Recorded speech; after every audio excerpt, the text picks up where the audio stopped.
On connaît plutôt bien le campus Fibre à Épinal avec l'ENSTIB, l'École nationale supérieure des technologies et industries du bois. Ce que l'on sait moins, c'est que ce campus abrite également des laboratoires de recherche de l'Institut Jean Lamour, géré par l'Université de Lorraine et le CNRS, le Centre national de la recherche scientifique.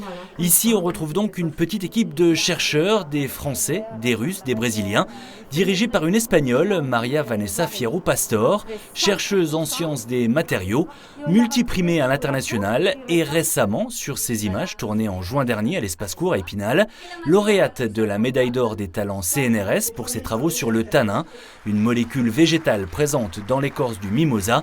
Le tanin qui, une fois transformé en mousse, en gel, en poudre et ensuite carbonisé, peut devenir par exemple un excellent isolant dans le secteur du bâtiment, mais ça peut être aussi une alternative aux métaux rares utilisés notamment dans la technologie des voitures hybrides. Actuellement, les électrodes des piles à combustible sont platines supportées sur carbone.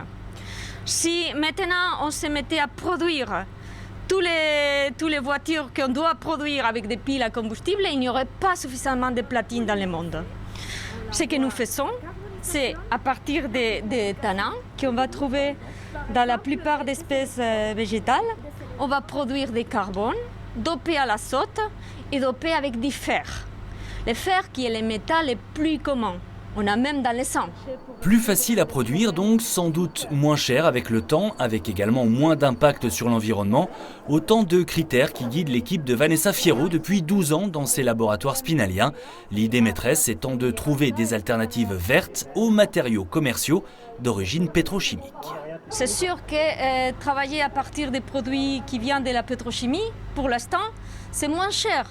Parce que c'est une production qui se fait depuis 100 ans, donc bien établie, on connaît bien.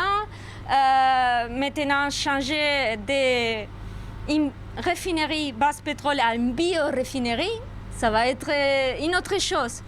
Mais c'est possible. C'est possible en effet, ces recherches le prouvent, mais encore faut-il réussir à se faire entendre dans une société depuis longtemps dépendante de la pétrochimie. On ne peut pas continuer sur une économie basée sur le pétrole. On a d'autres sources d'énergie, on a d'autres sources de matériaux et voilà, il faut être responsable. En attendant que ce message soit compris de tous, les recherches se poursuivent ici sur la dépollution, la production et le stockage d'énergie, la protection des ondes électromagnétiques avec plusieurs brevets déjà déposés pour des applications qui nous accompagneront peut-être demain. Le seul bémol, c'est que la recherche coûte cher. Pour continuer à avancer, ces laboratoires à Épinal ont besoin de 3 à 400 000 € chaque année.